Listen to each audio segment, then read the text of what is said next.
বন্ধুগণ, আপনাদের জন্য নিয়েছি মারাত্মক একখান রেসিপি। খাবার যাতে নষ্ট না হয়, খাবারের কোনো অপচয় না হয়, সেই খাবার দিয়ে আবার ভালো খাবার বানিয়ে ফেলবেন। চলেন তা দেখে আসা যাক।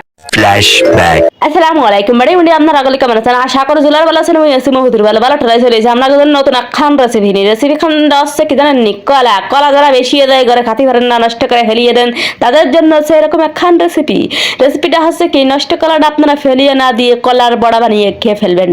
একেবারে বিকেলে ঝটপট নাস্তার জন্য বানিয়ে ফেলতে পারেন যখন যাক। এখন আমি কলাকে ল্যাংটা বুতনি করে নিয়েছি ভালো মতো, তারপরে পরিমাণ মতো লবণ, কালাজিরা আর দিয়ে দিলাম পরিমাণ মতো চিনি। যতটুক যে যত দুধ চিনি ঝোলা দেবেন সে তত দুধ চিনি দিয়ে নেবেন।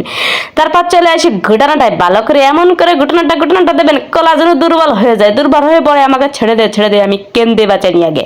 তারপরে চলে যাবো গড়ে। যখন ঘুটানাটা সুন্দর মতো হয়ে যাবে, এই ক্ষেত্রে আমি দিয়ে দেবো আটা। আপনারা ইচ্ছে করলে আটা চালি করে মিক্সিং করে দিতে পারেন, কিন্তু আমার চালের গুঁড়োটা হচ্ছে ডেবের মধ্যে, আমার এখন বের করার সময় নাই। আর একখান কথা আছে কি, এর মধ্যে নারকেল দিবেন স্বাদের জন্য।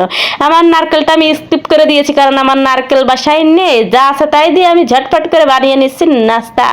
তবুও খেতে হয়েছে জব্বস। এখন চলে যাবো আমি কড়াই নিয়েছে বসে যাবো আমি কোথায় জানেন, আগে একটু ডাহা দিয়ে একটু 5-10 মিনিট রেখে দিয়েছিলাম, তারপরে চলে এসে এখন চলে তেল যখন পরিমাণ মতো দিয়ে দিচ্ছি। তেল যখন গরম হয়ে গেছে তখন আমি ওর মধ্যে ছোটো চিলি করে আমি দিয়ে দিচ্ছি ভাজার জন্য। ভাজার এই ক্ষেত্রে আমি লাড়িং চিড়িং উল্টে পাল্টায় ফুলিয়ে ফেলবো, যেহেতু আটারটা বেশি করে ফুলবে।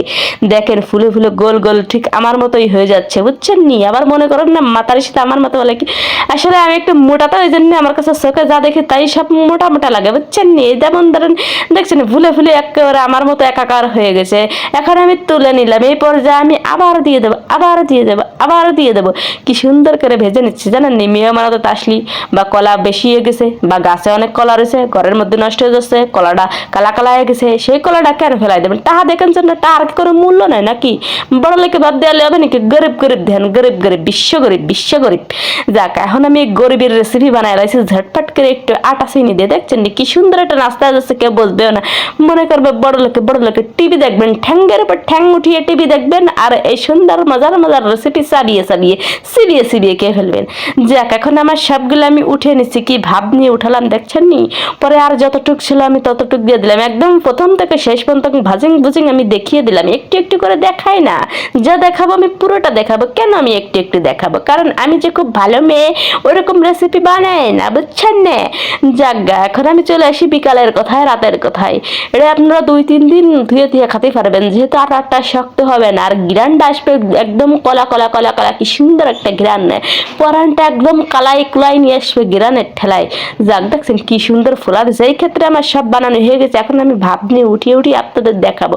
ভাব না দিলে আমার আবার মনে একটা ফিল্ম জাগে না, কেমন জোরে লাগে। দেখছেন কি সুন্দর তাকিয়ে আছে আমার দিকে, বলছে কিরে আমাকে তো ফেলিয়ে পাড়া খাইতে গরু ছাগল পেটে দিতে কি বানাইলি রে ব্যাঙ্গেসের দেশ। দেখেন ভিতরে কত সুন্দর, একটু কাঁচা নেই, কি সুন্দর কলাগুলো আমার দিকে তাকিয়ে আছে একদম চোখ ফুটিয়ে।